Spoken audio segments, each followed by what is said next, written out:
with human beings, you can only control a society of human beings if you tell them they have free will. That's the only way, because then you can only ascribe to them responsibility for their actions if you say that you have free will. The whole thing falls apart if you then admit to the guy you don't have free will. So we're not saying it that. Means, no, but what I'm saying is, but the whole thing would fall apart because it means you can't judge him. Yes. You So cannot ever say to another man that he has done something wrong. So exactly. Okay. So because the whole legal system would effectively collapse. Yeah. So what I told him, Because what you'd have in a situation is that somebody I would could opt out. I could just say, hey guys, so I live in a determinist universe, and what are you gonna do? and therefore I had no possibility not to kill this individual because it was just going it was written in the fabric of the A to B to me. we didn't use the word predestination, not determination, destination. Yeah. So what I explained to him was that God is outside of time. Yes. So he can see what happened before, Yes. and he can see what happened after. The chain of cause and effect. So for it to all be written down, it's not that he didn't give us a choice to do it. It's just that we chose to do it, and you knew where we were going to end up. So it's already written down because he's not restricted to that particular moment. He just knew what we were going to do. Yeah. Just like if I let go of this ball, I know it's going to fall Yeah. because that's just the way it's made and the way the gravity works. And I know, and because God knows us so well, He just knows what's going to happen. But it was still your choice Absolutely. to get to that point. So this is why I'm saying to you that on the day of judgment, when all the matters are settled, nobody will complain that they were treated unjustly because, well, you knew everything anyway, Allah, and without you, without your power, without you doing what you're doing, nothing could have happened anyway. Therefore, the bad things that I did were also because you made me do them. And the reality is nobody will say that on the day of judgment. So in other words... Well, so when you say no one's going to say that on the day of judgment, yes. How do you mean? No one will say... Why wouldn't I say it? Right? So if I'm being judged, right? Because the reality that you're in now is skewed with the limitations of what you know and what you understand. So what you're saying is, so when I do die and I'm up there, the whole chain of cause and effect will be... So you'll know now that actually... And what will I know? What you will gain an appreciation for is that yes, Allah has power over everything, but Allah gave me the ability to choose. It was my choice. Now, had you made a different choice, Allah would have known that as well, and where that trajectory would have taken you. I know. Okay, so you understand my point? We're back to the multiverse. But so do you guys believe in the multiverse? No. So we don't. So we hold reservation on things that Allah has not told us about. That's what I told you. It might be, but I don't know. So it may be, it may be, it may not be. There might be another million universes, or there might be a billion or a trillion, or there might. Yeah, but for us, you see, it wouldn't be irrelevant though, because if you could have made a different choice, then that means there's almost another you. There's a fork in that road. But then you right? chose that universe. You could choose which universe you want to be in. Exactly. And because this universe you chose not to do I think also ultimately, in life, there are certain priorities that we should perhaps engage in first. Yeah. So for example, if I said to you, brother, you're not breathing and you're a bit thirsty, I'd say start breathing first. Yeah. I'll go and find you a bottle of water. Why am I doing that? Well, walk before you can run, kind of thing. No, it's about priority, isn't it? Okay. Because if you stop breathing, it doesn't matter if I go buy you a whole barrel of water. Within 3 minutes or 5 minutes, you're basically dead, right? Okay.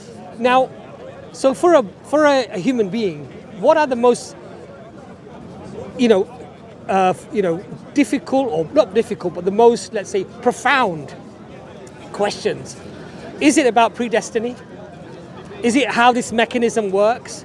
Or fundamentally, is there a creator to start with? Why should I believe in a creator? Why should I believe in his existence of this almighty being?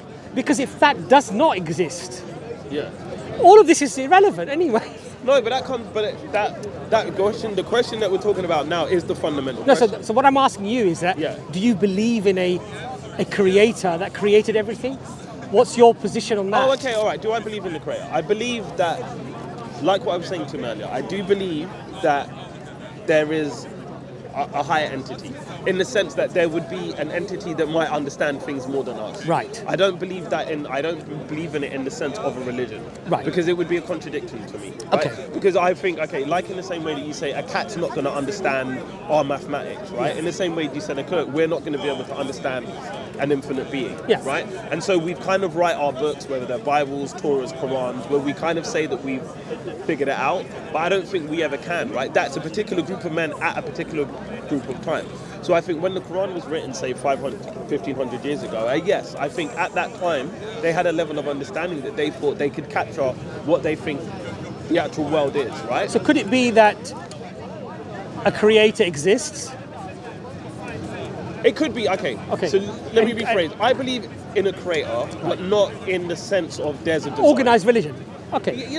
I just think, I believe in evolution. I believe that you could have a creator through evolution. Yeah, okay. That things could happen accidentally. Okay. So not necessarily by design. But my question to you is, if there is a possibility, or a reasonable possibility of a creator existing. One out of, even if it's 0.0. Well, I would say it's a lot more than that.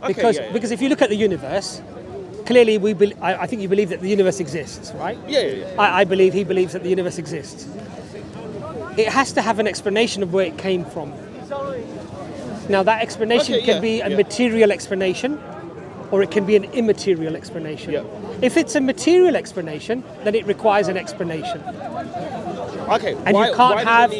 Why does it need an explanation? Because anything that's contingent, assembled in a particular way, by losing something, you change the very nature of it. Yeah. By adding to it, you change the very nature of it. Means that it's reliant and it's contingent. And anything that's contingent and reliant requires a preceding step. Keep going back forever. And an answer for its existence, explanation for its existence. And what you can't have is an infinite series of material explanations, because you can never traverse an infinite series of events to reach this event today where you and I are talking. It has to start from somewhere. It has to start from somewhere. Well, if it's a loop, it doesn't. So that thing. Well, even scientists would agree that even if you go for the cyclic universe, it still needs a beginning.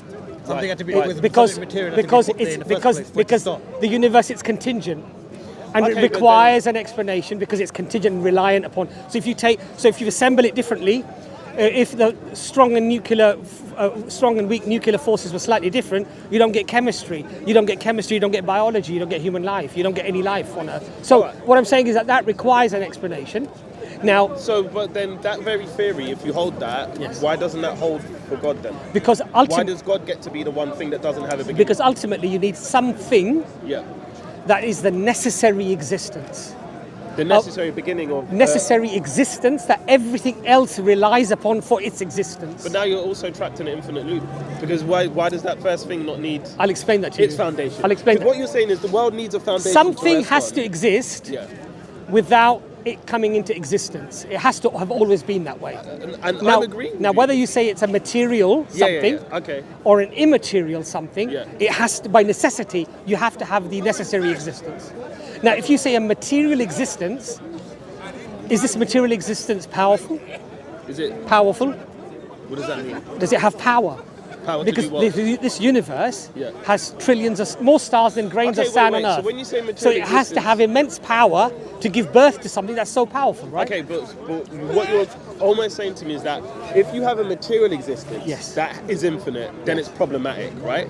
However, you're saying there needs to be an alternative, something that can be infinite. I'm saying the only reasonable deductive explanation for the existence of everything is a necessary existence. That's non-materialistic. Well, I would say that it has to have immense power, because what we see omitted from it, what we see that's come from it, is incredibly powerful. Just our one sun is one star of more than, more stars in the universe than grains of sand on every Earth, on every planet, but where did it on our get planet. That power from? So why explain to him? So what I'm saying is, by necessity, it has to be powerful.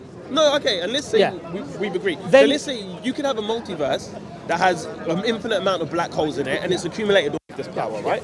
So I'm saying, why does the all-powerful thing that you're talking about, why does it have to be a metaphysical thing? Okay, I'm explaining that to you. Because every universe is contingent. On what? Every black hole is contingent. On what? Well, it needs certain laws of physics, for example, to function. It has certain set physical rules. Yeah. Gravity or whatever you want to say, but those rules have to be, otherwise it doesn't function in that way. My point was, so for you then, is someone sitting down and designing all of these No. rules? So what I'm saying to you is that Or something? the two options are Yeah. a material something or an immaterial